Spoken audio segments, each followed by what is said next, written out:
Hi, everyone, and welcome to Cambly Tutor Spotlight. This is the last episode of our series where we talk to some of the best Cambly tutors and hear their stories. I'm Lynn, and today we're talking to Corey. Thanks, Corey. Oh, no problem, Lynn. I'm glad to be here. Thanks for inviting me. I'm super happy to have you here, and I want to hear about your Cambly story. A little bird told me you're from Canada, but you don't live in Canada now. So where are you in the world? I am living in Ecuador. It's a small country in South America, kind of wedged between Colombia and Peru. Okay, and how long have you been there? In Ecuador, I've been here for 26 years now. Whoa, Mhm. okay. And have you lived anywhere else? Yes, I just before I came to Ecuador, I lived for 3 years in Peru. And then prior to that, I was living in Toronto, which isn't my hometown either. Right. I've been around. My hometown is in Canada. It's in Saskatchewan, called Regina, Saskatchewan. Okay. So are you sort of like an original digital nomad, maybe before it was digital? Uh, I guess so. I guess so. Yeah. Homeless, maybe. I don't know. We don't want that. No, Well, no. if you've been living there for a long time, did you learn Spanish there, or when you moved, did you already know Spanish? I started learning Spanish in Canada for about a year before I came. Caught on pretty quick, I guess. I was kind of happy. Of course, I had a lot to learn when I hit ground in Right. Peru, but at least I had a head start. Yeah. Okay. Well, you must have sort of a unique perspective, though, as someone moving to another country, and you have to, speak a different language and fit in with a new, um, new customs, new traditions, things like that. How was that for you? I'm not going to say it was easy, Okay. but eventually, if you love the people that surround you, you get used to things and you start to love them too. Yeah. I fell in love with the culture in South America, even though it's extremely different from where I'm from, Yeah. but I enjoy it now. And as you can tell, I live in South America. I don't even wear a watch anymore. Time stands still. That's funny. A lot of countries I hear are like that. You can tell I'm still in the United Yeah. States. I don't have to watch. Tied to the clock. Um, Right. well, I know that you've been at Cambly for a few years, right? About Yeah. three and a half or so. A little more than 4 years, four and a Oh, half okay. years now. Okay. Mhm. And how did you find us? How did it come to be that you became a Cambly tutor? I was actually kind of searching for an online English platform. And to tell you the truth, I saw a lot. I read up on quite a few of them, and I didn't really like the formats to Hmm. them. Okay. And a friend of mine living here in Ecuador actually suggested Cambly. I checked into it, and I liked it. It's a no pressure platform where you can become friends with your students and you can enjoy what you're doing, and that I really liked. And of course, flexibility. That was one of the biggest things that drew me to Cambly and has kept me here for 4.5 years now. Yeah, yeah. Well, what is your background? Did you have a teaching background, or you said you were interested in English teaching, but what was your work background? Okay, I have taught English in the past, occasionally. For a while, I was teaching English to businessmen, you Mhm, know, here in Ecuador. mhm. But my work background is carpentry. I studied to be a carpenter in Canada. I have kind of gone back to that now because now I also have my own little carpentry business. I run it here in Ecuador. It's not huge, just Okay, sell my furniture on Instagram, but cool. Cambly and carpentry now go together. And both kind of my passions. I love teaching and I love carpentry as well. Hmm. Well, sometimes tutors have maybe not difficulty, but there's this period of adjustment when you're teaching in person, whether Mhm. it's one-on-one as you did or brick and mortar school. There's that period of transition when you're teaching online. Did you have any apprehensions? Was it a little weird at first, or did you take to it instantly? Uh, I took to the teaching instantly. I loved the teaching and I connected with my students quite fast. I'm a little bit digitally challenged, so online was a little tough for me. You know, sometimes I would hang up on my students without wanting. I don't know why, but my cursor just kind of floats over the red buttons on the screen. So sometimes I had to profusely apologize to my students because I hung up on them. But I've gotten better. Yeah. Well, you wouldn't be a super tutor if that had continued. So I'm sure you got better. But Yeah. do you remember your first class? One of my students that I met on the first day, I still have contact with him every once in a while on Cambly. Really? Yeah. His circumstances have changed in 4.5 years. He was 12 years old when we met, and now he's 16 and a half. You're kidding. So Wow. yeah. He's still on Cambly, but circumstances have changed. We don't have contact that much, but I just saw that this week he booked a class with me. So that's kind of cool. Amazing. So you've actually seen him grow up. Yes. Oh, quite a few of my students I've seen grow up. Yeah. Yeah. I think that's amazing that we can be a part of that. I think that that's just an amazing like side benefit of being here, just to be involved with people's lives and to see them progress and sometimes see them grow up. Yeah. Yeah. It's really nice to know that you can make some sort of difference in a life, that's Yeah. and you know, Lynn, that teaching on Cambly, okay, we're English tutors, Mhm. but we hear about their lives, we hear about their problems, their difficulties, their joys. So all of that becomes a part of what we do, I think Cambly tutors have to be kind of psychologists as well sometimes. I always say that, like psychologists and cheerleaders. Yes, definitely. Motivators, I enjoy not just teaching, I enjoy being their friend. Yeah. Mhm. Oh, that's beautifully said. Do you have any proudest moments? I do actually. One of my proudest moments was actually when a student broke down and cried while I was, but Really? not because of my bad teaching, but she was going through a very rough time. She had just been Oh, diagnosed with quite a difficult disease, and yeah, it was difficult times for her, and it felt like you said, a little powerless, that you can't do very much. But we continued talking to each other for about a year after that. She's not in Cambly right now because her circumstances changed completely, but it was really nice to know that I could help her through some difficult times. I kind of felt proud of that because we had been talking for about 2 years prior with that mhm, student. mhm. And when we first started, her English was very broken, Okay. very difficult for her. Mhm. But by the time she went through that problem, her English was good enough to describe to me what she was feeling, what she was going through. Nice. So that was nice too. Like, she broke the language barrier and was able to describe her feelings, her suffering. Yeah. I felt really good about that. Mhm. Yeah. Sometimes feelings are the hardest things for students to Yeah, describe in another language, I think. exactly. Exactly. Mm. Mhm. So you've been here a while and you've told us some of the success stories here. What keeps you coming back here? My students. Mm. Um, yeah, I mean, I, I told you, I have my little carpentry business, and it's going sufficiently well. I could probably leave Cambly and stop altogether, but I enjoy it. I come back. I'm not working as much on Cambly as I used to. I work about 18 to 20 hours a week. Mhm. But yeah, I feel not just an obligation. I feel a connection with my students. Some of them, I'm part of their life and they're part of mine. And we're going through a stage.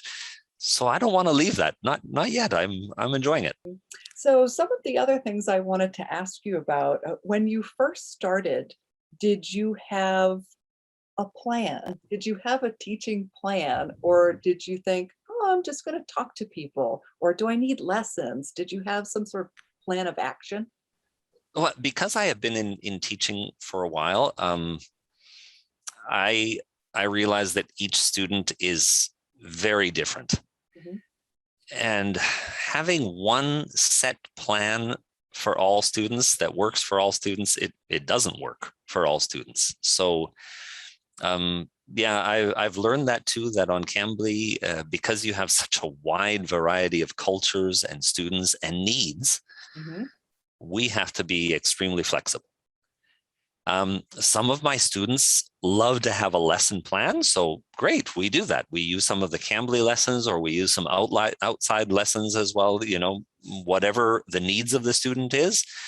And to tell you the truth, most of my students just want to talk. They want to practice, and they want someone as a sounding board, to help them to work through some of the problems they have and things like that. So, Mhm. so yeah, every day is different. Yeah, one of the things that one of my long-term students always tells Mhm. me is, I studied in my country. I can read in English. I can do all the exercises in the book. I need to talk to someone. Yeah, I need to yeah. talk, and I need you to listen. I need you to tell me when I'm not saying something correctly. That's what most of them really want to focus on with me too. Right, right.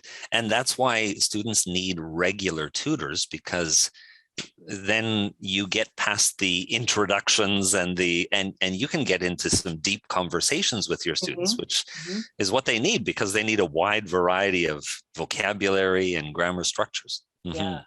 Yeah, there is a video coming out very soon about conversation, like the art Mhm. of conversation here on Cambly. And if anyone's struggling, please be on the lookout for that.